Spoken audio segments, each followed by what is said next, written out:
할렐루야. 지난 시간에는 그날은 반드시 있습니다라는 제목으로 말씀을 드렸습니다. 성전에서 나오는 말씀이 다스리는 세상은 칼을 쳐서 보수를 만들고 창을 쳐서 낫을 만든다고 그랬습니다. 그리고 우리는 이미 성전에서 나오신 말씀, 이신 예수 그리스도를 믿고 그 예수 그리스도의 다스림을 받는 성도들이기 때문에 우리 입술에 칼을 쳐서 보수를 만들고 우리 마음에 창을 쳐서 낫을 만들며 살자라고 말씀드렸습니다.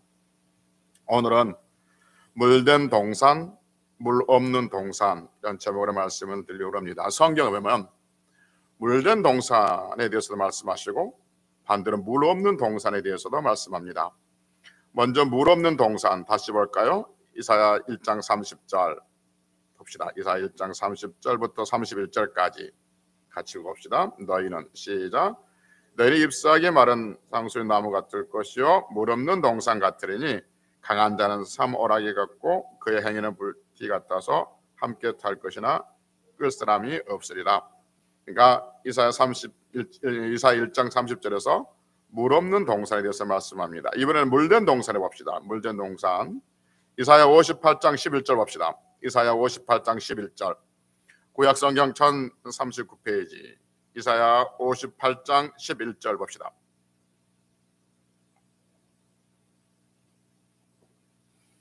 이사야 58장 11절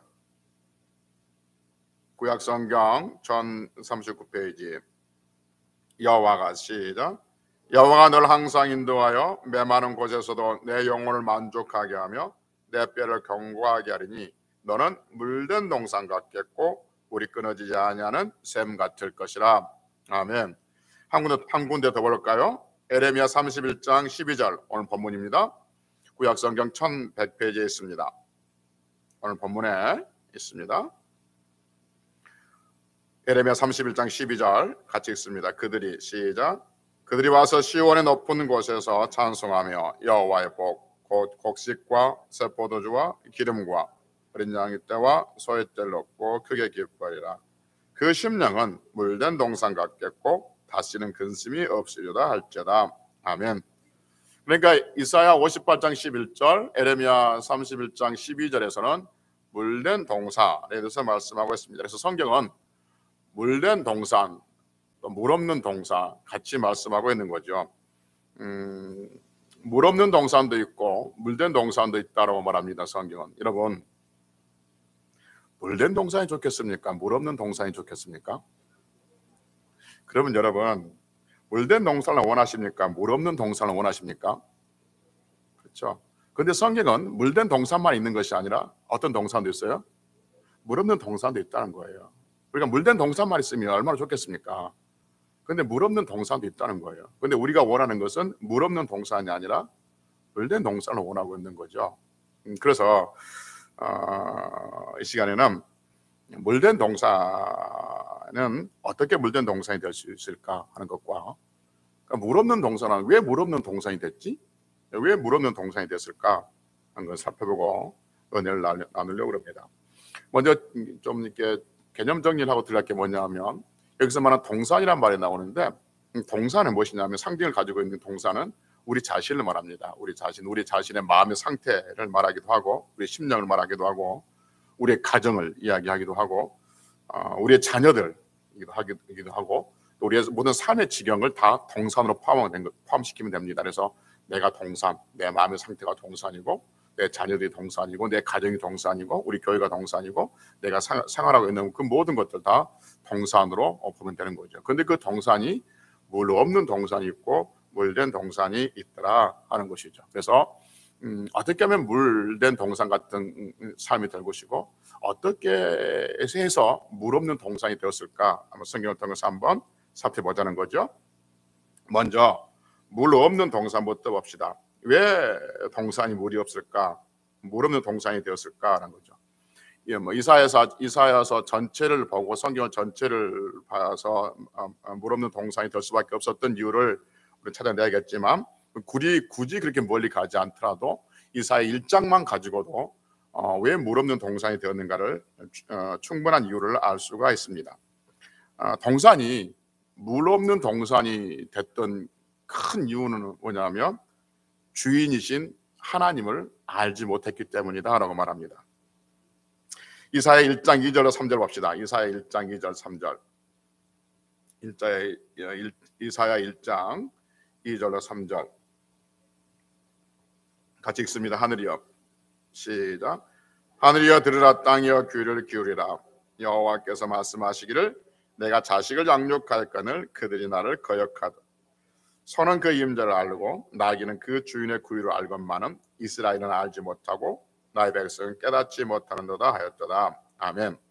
3절 보면, 다시 보면 소는 그 주인을 알고 나귀는 그 주인의 구유를 알건만 이스라엘은 자신의 주인을 알지 못한다라고 말씀하겠습니다. 이스라엘은 자신의 주인을 알지 못했어요. 이스라엘 백성들에게 주인은 누구입니까? 하나님이십니다. 하나님이 주인이신데 그 하나님을 주인으로 알지 못했다는 거죠. 소도 나귀도 주인을 아는데 사람들은 자기의 주인을, 하나님을 알지를 못했어요.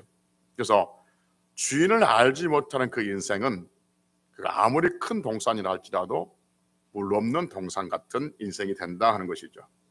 여러분, 이스라엘 백성들이 자신의 주인을 알지 못했다는 것을 어떤 의미가 있을까 하는 거죠. 여러분, 이스라엘 백성들이 하나님을 자신의 주인으로 알지 못했다는 것은 어떤 의미가 있냐면 자신의 주인으로 온전하게 인정하지 않았다라는 의미가 있습니다. 그러니까 자신의 주인을 주인으로 온전히 섬기지 않았다는 것이죠. 그러니까 하나님께서 말씀하시기를 내가 이스라엘 백성들에게 내가 너희들의 주인이다라고 하니까 이스라엘 백성들이 이렇게 말한 거예요. 그래요? 하나님 우리 주인이세요? 그럼 주인님 뭘 원하세요? 이거요? 이거 원하세요? 알았어요. 그리고 갖다 주고 끝내는 거예요. 그러니까 주인이신 하나님을 굉장히 귀찮게 여기는 거예요. 무시하고 조롱한 그것을 하나님께서 말씀하시기를 주인은 주인을 알지 못했다, 이렇게 우리에게 말씀하고 있는 겁니다. 여러분, 이 차이를 잘 아셔야 됩니다. 이스라엘 백성들은 하나님이 자신들의 주인이라는 것을 알았어요, 몰랐어요? 이스라엘 백성들은 하나님께서 자신의 주인이라는 것을 알았다고요, 몰랐다고요? 알았어요. 그런데 자신의 주인을 알았는데 자신의 주인으로 온전히 인정하지 않는 거예요. 섬기지 않는 거예요. 이것을 가지고 하나님께서는 주인을 알지 못했다라고 말합니다. 그 증거가 이사야 1장 11절로 13절까지입니다. 이사야 1장 11절로 13절까지 같이 읽습니다. 여호와께서 시작. 여호와께서 말씀하시되 너희의 무수한 재물이 내게 무엇이 유익하뇨? 나는 수양의 번제와 살찐 짐승의 기름에 배불렀고 나는 소송아지나 어린 양이나 수염소의 피를 기뻐하지 아니하노라. 너희가 내 앞에 모이러 오니 이것을 누가 너희에게 요구하였느냐? 내 마당만 밟을 뿐이니라. 헛된 재물을 다시 가져오지 말라. 분향은 내가 가증히 여기는 바요. 월삭과 안식일과 대의로 모이는 것도 그러하니 성회와 아울러 악을 행하는 것을 내가 견디지 못하겠노라. 여러분, 11절에 보니까 이스라엘 백성들이 하나님께 무수한 재물을 가지고 왔어요.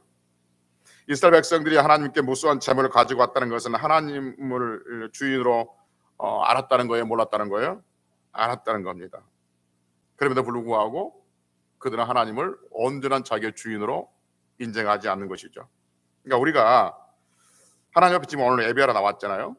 오늘 하나님 앞에 예배하러 나왔고, 그리고 하나님 앞에 여러분들이 헌금을 드렸어요. 11조를 드리고 각종 헌금을 드린 것은 하나님께서 우리의 주이신 것을 믿었기 때문에 그래요? 안 믿었기 때문에 그래요? 믿었기 때문에 그렇습니다. 하나님이 우리 주인이시고 하나님께서 우리 인생의 주권자이시고 하나님께서 우리의 물질의 주권자이심을 믿지 않는다면 오늘 예배 시간에 굳이 헌금할 필요가 없는 것이죠. 그러나 우리가 하나님 앞에 11조를 드리고 성경헌금을 하고 건축헌금을 하고 전도헌금을 하고 헌당헌금을 하고 주일헌금을 드리는 것은 하나님께서 우리의 모든 것의 주관자이심을 믿기 때문에 우리는 하나님 앞에 예물을, 이 귀한 것을 드리고 있습니다. 마찬가지로 여러분, 이스라엘 백성들이 무수한 재물을 가지고 하나님 앞에 나온 것은 하나님이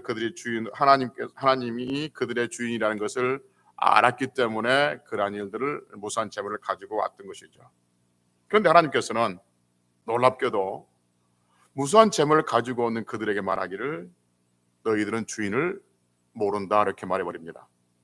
소도 주인을 알고 나귀도 주인을 알지만 너희는 너희 자신의 주인을 모른다 이렇게 말해버린 거죠. 왜 그럴까?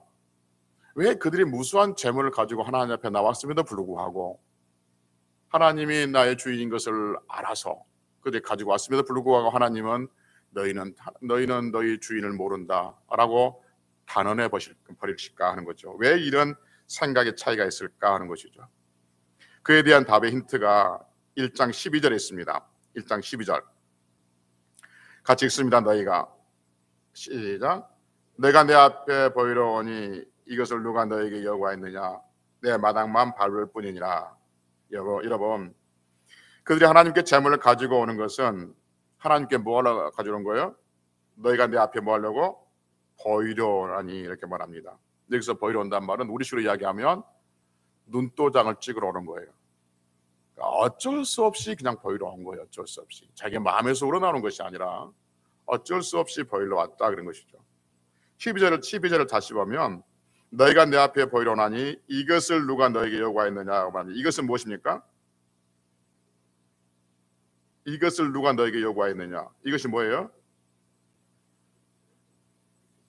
보이러 오는 것도 있고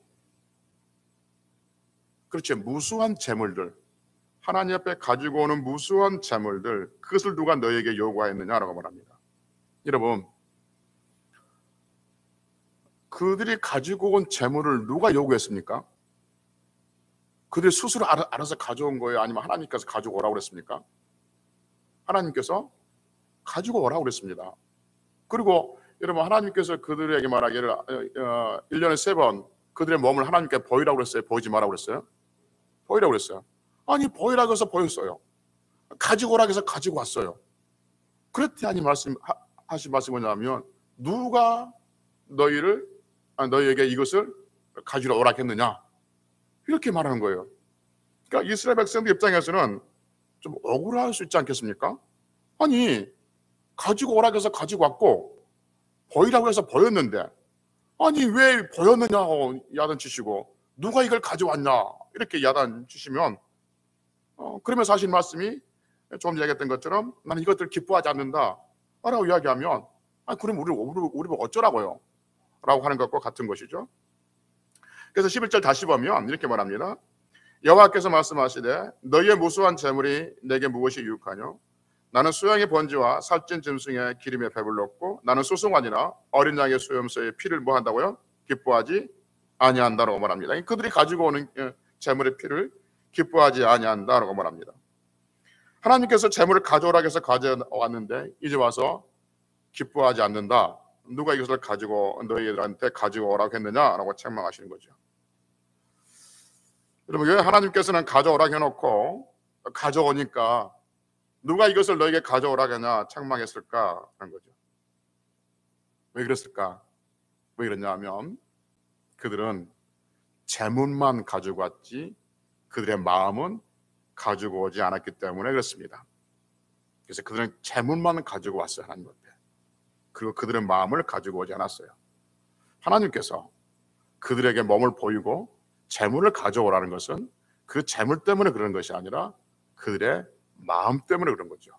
그들의 마음을 가지고 와서 하나님이 진정한 하나님이시고 진정한 나의 주인이시고 진정한 나의 모든 주권자인 것을 고백하게 하기 위해서 재물을 가지고 나오라고 그랬지 재물만 가지고 오라는 것은 결코 아닌 것이죠.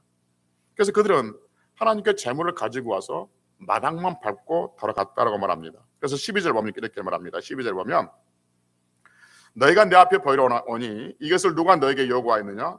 내 마당만 어떻게 하다고요? 밟을 뿐이라고 말했습니다. 그러니까 그들이 재물을 가지고 와서 하나님 재물을 가지고 왔습니다. 살찌고 좋은 놈들 특별히 골라왔습니다. 라고 마당에 던져놓고 가는 것과 같은 거예요. 이거 마치 아버지가 자식들에게 교육하기를 부모를 잘 섬겨야 된다라고 교육하니까 자식들이 알았어요 아버지라고 명절에 설에 와서 트리플 한우 고기 한 꿰짝을 사가지고 트럭에 싣고 와서 마당에다 퍼놓고 아버지 알아서 드세요.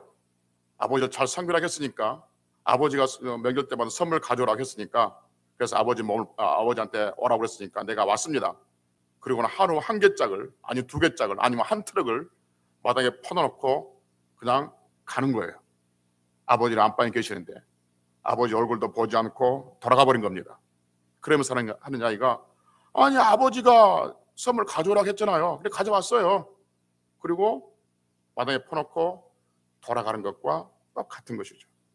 만약에 여러분, 우리의 자식들이 명절에 아버지를 찾아와서 마당에 아버지가 좋아하는 것들을 잔뜩 쌓아놓고, 아버지 알아서 드세요, 아버지가 가져오라고 했으니까 가져왔어요 라고 아버지 얼굴도 안 보고 마당만 받고 돌아간다면 그 아버지 마음이 어떠겠습니까?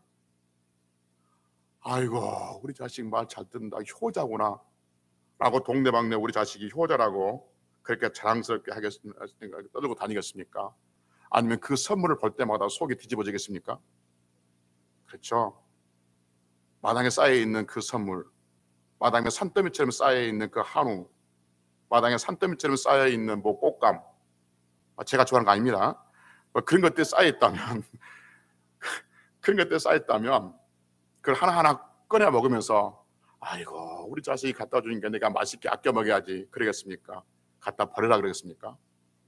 갖다 버리라 합니다. 왜냐하면 볼 때마다 속상합니다. 그거 자식이 그렇게 가져오는 것, 아버지를 인정하지 않고 그것만 갖다 놓고 던져놓고 가는 것, 자식들이 그 볼 때마다 속상한 거예요. 하나님이 그렇습니다. 무수한 재물을 가지고 왔지만 그 재물을 볼 때마다 하나님이 오히려 속상하신 거예요. 기뻐하지 않은 거예요. 너희들이 가지고 오는 그 기름에 너희들이 가져오는 것이 내가 배불렀다, 내가 싫다는 거죠. 너희들 내 마당만 받고 돌아갔다는 거죠. 무수한 재물을 안 가져온 것이 문제가 아니라 가지고 왔지만 진정으로 하나님으로 인정하지 않는 그것에 대해서 하나님의 진죄를 내버린 거죠.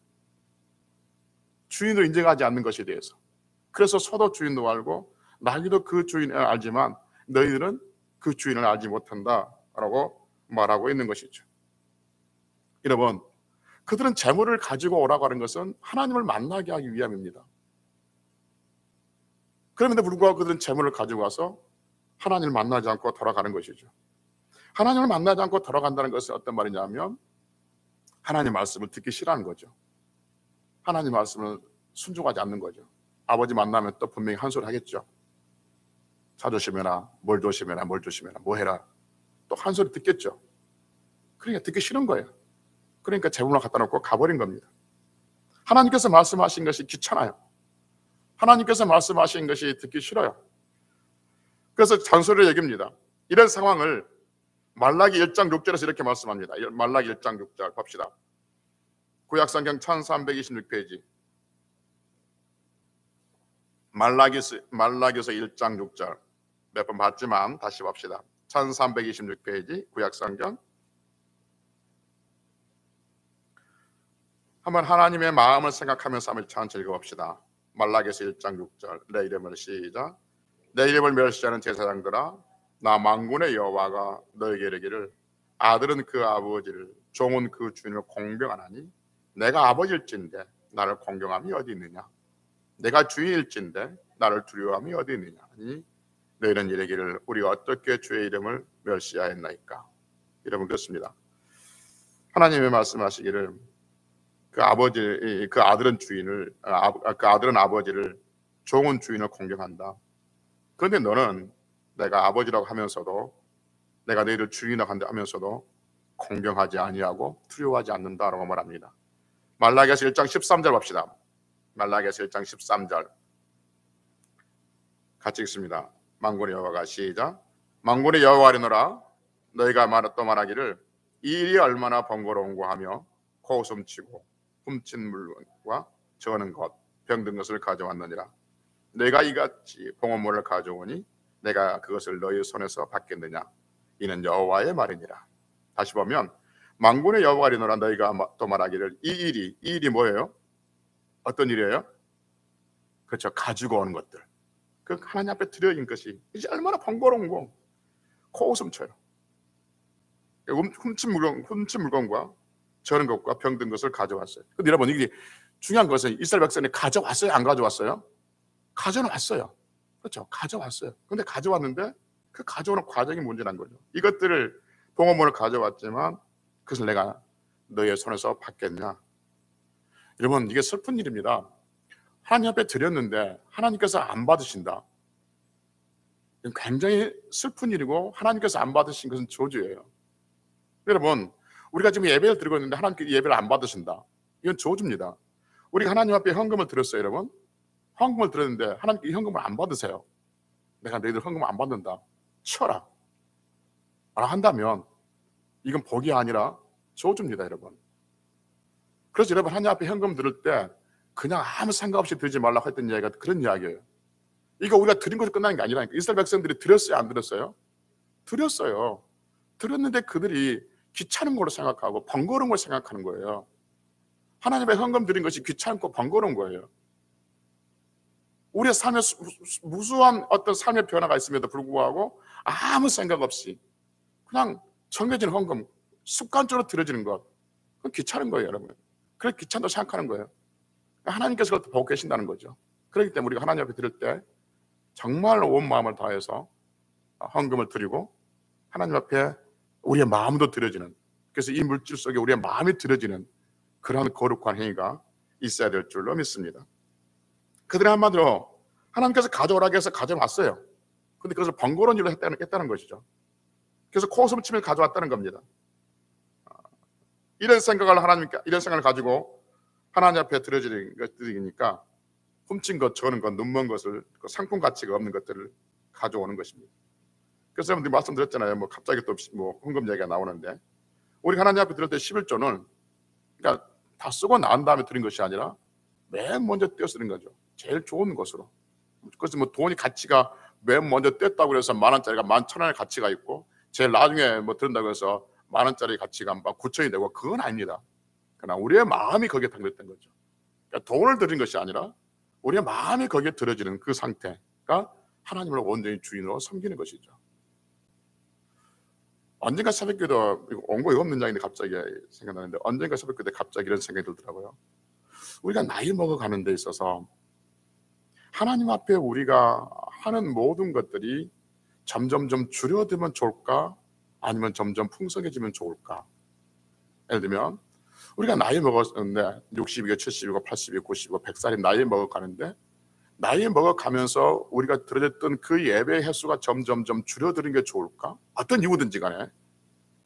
아니면 나이가 먹어가도 우리 예배 횟수가 점점점 많아지면 좋을까? 내가 나이가 많아. 80, 90이 돼. 근데 교회에 갈 수 있는 건강이 허락지가 않아요. 그래서 옛날에는 주일 낮에도 또 오후에도 새벽에도 수요예배도 금요일도 매주 나갔는데 건강이 허락지 않아. 그래서 점점점 예배 횟수가 줄어들어. 몇과 나이가 많이 먹었어요. 70이고 80이고 90이고 나이가 먹었어. 근데 나는 건강해. 그래서 여전히 나는 그 예배 지키고 있어. 그리고 더 기도할 분량들이 많아져. 그래서 더 새벽에도 나오고 또 낮에도 나오고, 이제 할 일도 없으니까 낮에도 나오고, 그렇게 점점점 기도의 시간이 많아진 게 좋을까? 아니면 점점점 줄어드는 게 좋을까? 헌금도 마찬가지. 우리가 헌금 얘기한다고 뭘 할까 봐 좀 겁나긴 하지만, 하나님 앞에 나이 먹어서 점점점 헌금이 줄어드는 게 좋을까? 아니요, 뭐 까마귀가 물어듯이 자식들이 잘 돼가지고 또 이런저런 일들 통해서 점점점 헌금도 많아지는 게 좋을까? 어느 게 좋을까? 그 답은 우리가 스스로 내줄 수 있지 않겠습니까? 날이 갈수록 우리의 속 사람들 강건해지고, 날이 갈수록 하나님 앞에 들어지는 것들이, 그것이 보이는 것이든지 보이지 않는 것이든지 들어지는 것들이 더 많아지는, 그리고 헌신한 것들이 더 많아지는 그러한 성들이 되시기를 주의 이름으로 축복합니다. 그래서 그날 아침에 새벽 기도하면서, 하나님, 저는 나이가 많이 먹어갈수록 이제 70, 80이 지나갈수록 하나님 앞에 더 드려지는 것들이 무엇이든지 더 드려진 것들이 많은 내 인생이 됐으면 좋겠습니다 라고 기도했던 거죠. 전도도 마찬가지예요. 전도도 젊었을 때 전도 많이 했어. 근데 그때 나이 먹어서 못하겠어. 이제 나이 먹으니까 쉬어야지. 그것이 아니라 젊었을 때 많이 했어. 나이 먹었으니까 더 많이 해야지. 더 많이 해야지. 라면서 점점점 그것들이 많아지는 풍성한 역사가 우리의 삶 속에서 일어난다면 하나님께서 하늘의 문을 여시고 더 큰 은혜를 베풀어 주실 줄로 믿습니다. 이제 원고로 다시 들어갑시다. 한마디로 하나님은 나의 주인이시다라고 말하면서 하나님을 주인으로 공경하지 않고 하나님을 나의 아버지라고 말하면서 하나님을 경외하지 않는 인생, 이 인생이 어떤 인생이냐? 물 없는 동산 같은 인생이라는 거죠. 이 인생은 마른 상수리 나무 같은 그런 인생이 된다 하는 것이죠. 여러분, 우리가 하나님 앞에 예배하는 것이 번거로운 거다, 귀찮은 거다, 우리가 하나님께 드린 물질이 아까운 거다, 억지로 할 수 없이 하는 거다, 내가 교회 직분자니까, 내가 목사고 장로고 권사니까 어쩔 수 없이 하는 거다 라고 한다면 우리는 하나님의 이름을 부르면서 하나님을 주인으로 말한다고 하면서도 하나님을 공경하지 아니하는 그러한 인생이 되는 것 같지 않겠습니까? 이러한 인생은 물 없는 동산과 같습니다. 여러분, 물 없는 동산에서는 아무리 좋은 나무를 심어놓고 아무리 좋은 풀이 있다 할지라도 결국은 그 동산은 마른 상수의 나무같이 말라지게 되어지는 것이죠.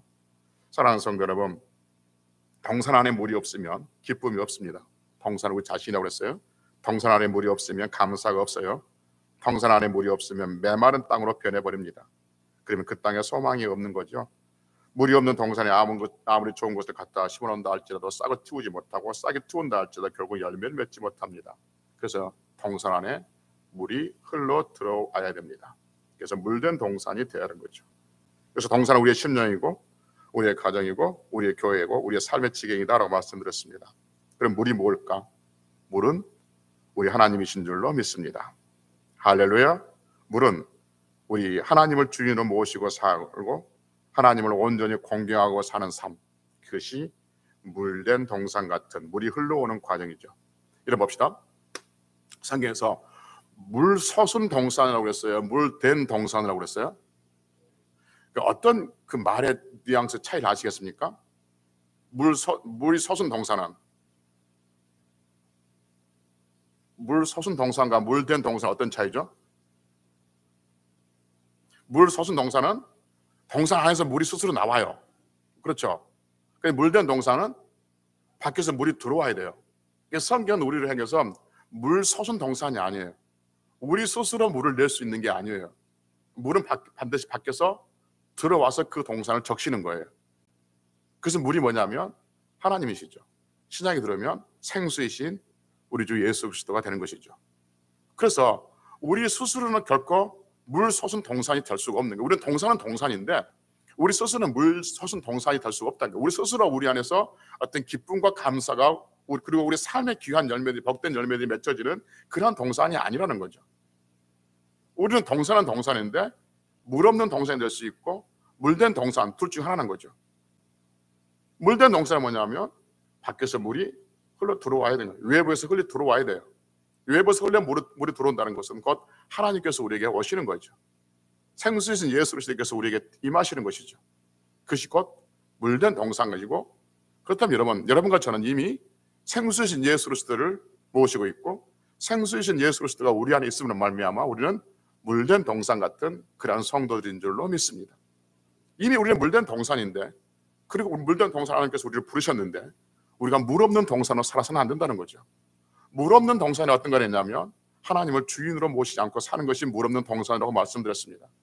하나님께서 이미 물로서 우리에게 오셨고 물 있는 동산으로 우리를 만드셨는데 우리가 겉으로는 이스라엘 백성들처럼 하나님 가져왔습니다. 하나님 나 예배 드렸어요. 하나님 나 헌금했어요. 라고 끝나는 것이 아니라 온전히 우리가 예배 시간에, 온전히 우리가 드려지는 시간에 우리의 주인이 하나님이시고 그리고 우리의 모든 주권자가 하나님이심을 믿고 그분을 공경하고 그분을 두려워하고 그분의 임재 속에서 살아갈 때 하나님께서는 우리 삶을 물된 동산으로 만들어주시고, 그래서 우리가 심는 것들이, 우리가 뿌리는 것들이 귀한 열매들로 맺혀지게 될 줄로 믿습니다.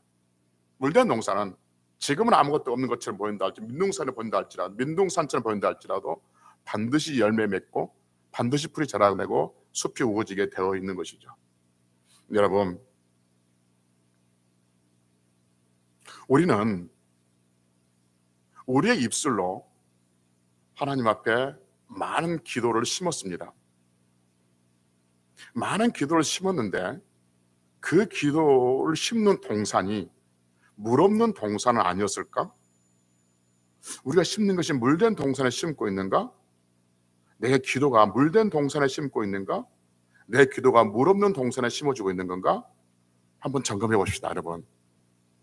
수없이 우리가 기도를 드리고 수없이 하나님 앞에 바라고 있는 것들, 그것들이 하나님을 온전히 하나님으로 인정하지 아니하고 하나님을 온전한 주인으로 인정하지 않으면서 하나님 뭐 해주십시오, 하나님이 이렇습니다 라고 기도하는 그 기도는 물 없는 동산에 심는 것과 같습니다.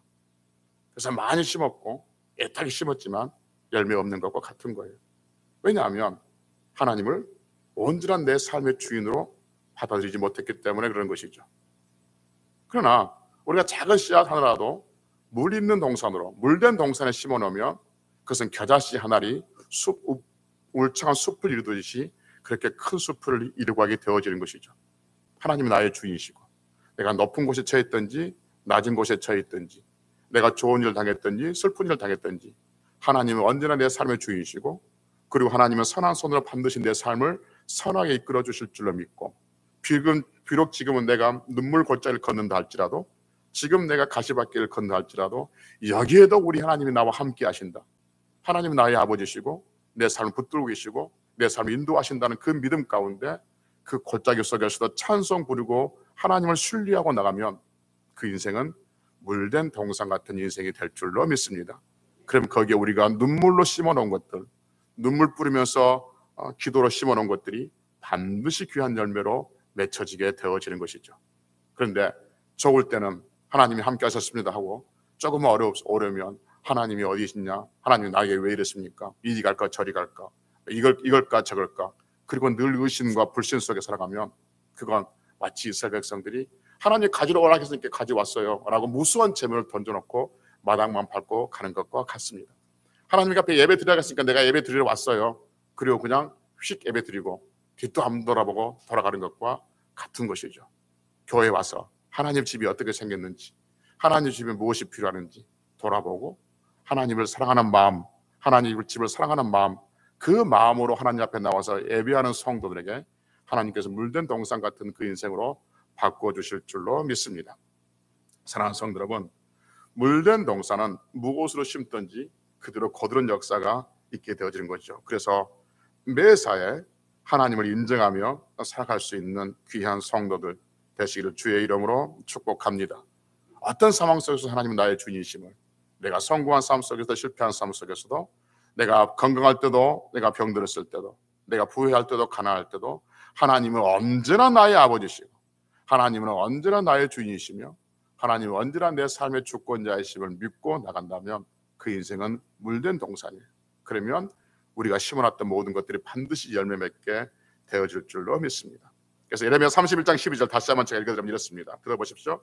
그들이 와서 시온의 높은 곳에서 찬송하며 여호와의 복, 곧 곡식과 새 포도주와 기름과 어린 양의 때와 소의 때를 얻고 크게 기뻐하리니 그 심령은 물된 동산 같겠고 다시는 근심이 없으리라. 다시는 뭐가 없어요? 근심이 없으리라고 말합니다. 사랑하는 성도 여러분, 제가 설교 시작하면서 물었습니다. 여러분, 물된 동산 같기를 원하십니까? 물 없는 동산 같기를 원하십니까? 라고 물으니까 다 물된 동산 같기를 원한다고 말씀드렸습니다. 물된 동산 같은 심령은 우리의 삶에 기쁨이 있고 근심이 없는 삶입니다. 그러니까 물된 동산은 예부에서 물이 들어온 동산이고 그 예부에서 들어온 물은 곧 하나님이시고 우리 주 예수 그리스도인 줄로 믿습니다. 그렇기 때문에 물된 동산으로서 삶은 어쩔 수 없이 드려지는, 어쩔 수 없이 체면 때문에 하는 것이 아니라 진심으로 하나님 앞에 할 수 있는, 무엇인가를 대할 수 있는 그러한 성도들이 되어야 될 줄로 믿습니다. 에스겔 47장에 보면 성전에서 나온 물의 이야기를 우리 놔주고 있지 않습니까? 에스겔 선지자가 환상을 보니까 성전에서 물이 나오는데 그 물이 닿는 것마다 죽습니까? 닿는 것마다 살아나는 역사가 있습니까? 그 물이 닿는 것마다 회복되어지고 살아나는 역사가 있는 것을 보게 됩니다. 물된 동산이 그렇습니다. 우리 주 예수 그리스도가 닿는 곳마다 살아나는 역사가 있습니다. 우리의 심령이 메말라 있고 무엇인가에 의해서 지금 약해져 있고 처져 있다 할지라도 우리 주 예수 그리스도께서 우리에게 들어오시면 다시 회복이 되어지고 다시 소생이 되어지고 다시 힘을 얻는 역사가 있게 될 줄로 믿습니다. 사랑하는 성도 여러분, 이러한 말씀을 추상적으로 듣지 마십시오. 관념적으로 듣지 마십시오. 그냥 뭐 눈에 보이지 않는 예수님이 오는 거, 뭐 그렇게 추상적인 것, 손에 그 뜬구름 잡는 것처럼 그렇게 뜬구름 잡는 이야기를 하는 것으로 여러분 듣지 마십시오. 실체입니다. 우리 주 예수 그리스도는 살아계신 줄로 믿습니다. 그 살아계신 예수 그리스도께서 우리 안에 들어오십니다. 이게 물된 동산입니다. 저는 지금 뜬구름 잡는 이야기 하고 있는 건 아닙니다. 한 시간 여러분 설교하려고 이 이야기 하고 있는 건 아닙니다. 실체입니다. 그리고 실제입니다. 왜냐하면 예수 그리스도께서 살아계시기 때문에 그렇습니다. 그리고 그분은 역사하시기 때문에 그렇습니다. 그분이 우리 안에 들어오시면 회복의 역사가 일어나게 될 줄로 믿습니다.